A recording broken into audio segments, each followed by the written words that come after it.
What is church?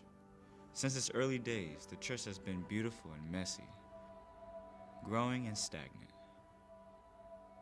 We live in tension, broken people called holy, new creations battling old selves, fallen creatures, yet heir of a kingdom. And sometimes, most of the time, it's untidy.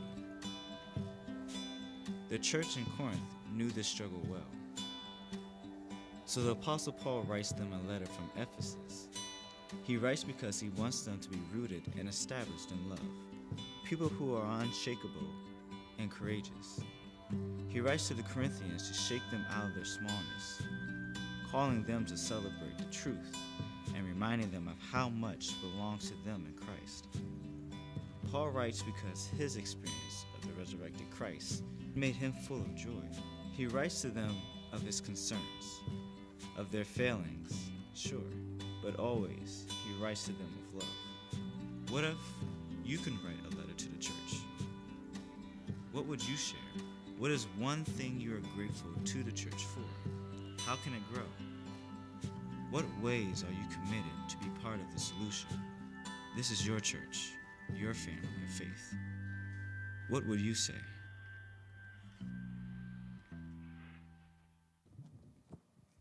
So I'm going to be telling two stories today. One is going to be my brother's, who I have permission from, and the other will be mine.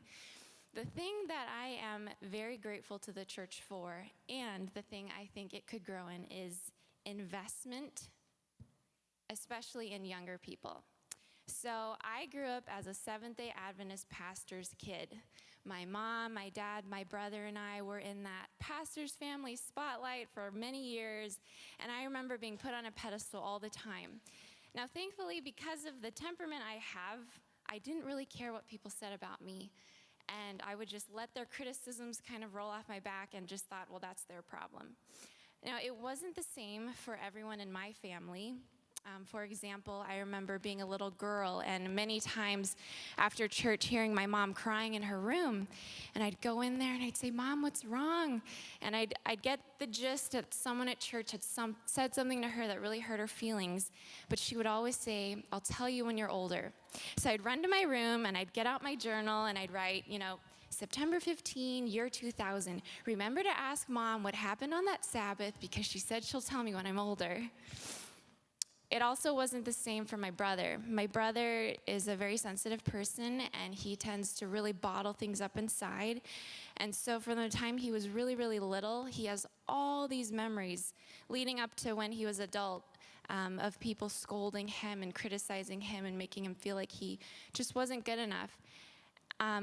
But my brother seemed fine. No one knew that he was hurting.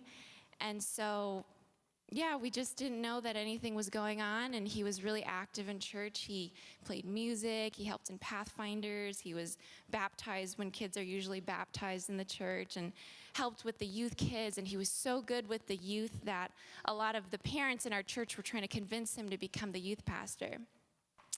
Well, 5 years ago, when my brother was about 25 years old, he was in a really bad car accident, and he was beat up pretty bad, but he was okay. And a month after the car accident, he told my parents that the accident was actually an attempted suicide. And he said, for the last several years of my life, I've been lying to everyone. I don't believe in God, and I'm done with the church. And so from that day forward, he never went back. And you know what the church did? Nothing. No one contacted him or visited him or really asked where he was. And it even seemed like most people didn't even notice. He kind of just disappeared. And so, of course, that really hurt his feelings. But again, he seemed to kind of get better. He went to some counseling. He finished his master's degree. And then last year, he moved up north from where my family's from, started a brand new job, and seemed really, really happy. However, last month in February, my brother attempted suicide twice. And I was on the phone with him after the first attempt, and he said, I have a hard time believing that I deserve to be happy. I don't believe I'm good enough to be happy. Now, thankfully, my cousin lives by my brother, and she saved his life both times. She is fighting fiercely for his life. Still, he's still struggling, but she has sacrificed so much of her time at work with her husband and different things to be there for him. And I think that, even though he's still struggling, he's starting to believe that maybe my life does matter because he's seeing how much she's fighting for him. Ironically, my cousin left the church years and years and years ago as well because of some pretty horrible things that happened to her. Now, jumping back to my life, I had a great childhood. I loved being a pastor's kid. But when I got to junior high, things started to go downhill.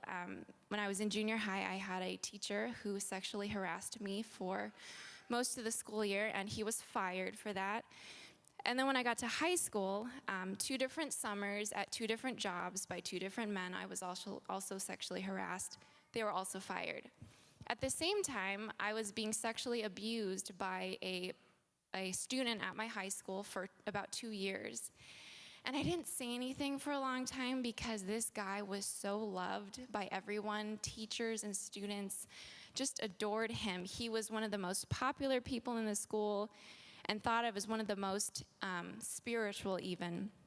So I didn't say anything, and this went all the way through my junior year of high school. So by the time I was a senior, I was pretty messed up. I was very depressed. I developed bulimia, which I struggled with for 3 to 4 years of my life. And I was mad at the world. I became this really bitter and mean and very unpleasant, isolated person. I kind of repelled people, and I think that was my defense mechanism of some kind. But there was this lady in my church named Pam. And Pam is 9 years older than me. And I think she came into our church when I was maybe like 10 years old. And she was so cool. She was my Pathfinder counselor. And when my friends and I became youth kids, she would hang out with us and she would have fun with us. And she just loved us so much and was interested in our lives. Now, Pam and I, we kind of just really clicked. And so we got really, really close. And she basically became like a big sister to me. And so when I was a senior in high school and struggling so much, I was ready to drop out of school because I just couldn't stand going to school every day. Even though at this point Pam had moved away, she was living like 5 or 6 hours away by her fiance at the time, working as a full-time teacher. She called me nearly every single day of my senior year in high school. She would talk me through the things I went through. She would help me process, give me perspective, let me just cry and talk about how angry I was. And eventually she helped me forgive and see how God was still there with me. Pam is one of my best friends today. She's incredible. I love her so much. She's such an inspiration. She's a full-time stay-at-home mom of 3 kids. Loves God like crazy. She's read the Bible like 9 times, front to back, just on her own. And today, she still loves me so much. My husband, Nick, who was leading worship, last week he mentioned that our son was diagnosed with cerebral palsy a month ago. And so she knew this, and she knew what was going on with my brother. And so she called me early on this week and said, everything that's going on with you guys, what can we do to help you? And I said, we're doing okay. You don't need to do anything. And she said, well, I talked to my husband last night, and our Honda Odyssey van, the nice one with the power locks and windows, and there's a TV in it. And I was like, yeah. She's like, we want to give it to you. We're going to get it to you by April. We're going to hand you the pink slip. It's yours. And we just hope that this is going to help lighten the burdens in your life right now. I really don't know where I'd be if it wasn't for Pam in my life, when so many people in the church gave me this wrong perspective of who God was. She swept right in and corrected that perspective and loved me unconditionally. And a lot of times I wonder where my brother would be if someone had done that for him. And so what I hope to do is to be a Pam for someone someday. And I'm hoping to look out for potential Pams for my kids as they get older. And if any of you feel like you have that opportunity to invest in someone who's younger, because I guarantee you they're hurting. A lot of them are hurting. A lot of them have been hurt by people in the church, unfortunately.